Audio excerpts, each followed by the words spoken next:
மறந்தவதான் தூக்கி எடுத்து என்ன தோள் சுமந்து காத்தவதான் தூளி படுக்கையிட்டு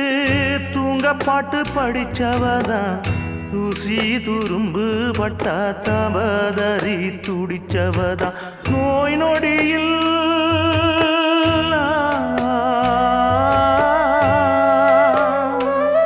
நான் நோய் நொடியில் விழுந்தா அவ பாய் படுக்க இழந்தா தன் வாய் வைத்த மறந்து என்ன கோயில் கோலம் சுமந்தா அன்னமே அன்னமே அன்னை சொல் வேதமே சொல்லத்தான் ஒரு வார்த்தை போதலியே ஏன் சொந்தந்தான் தாய விட்டு போகலியே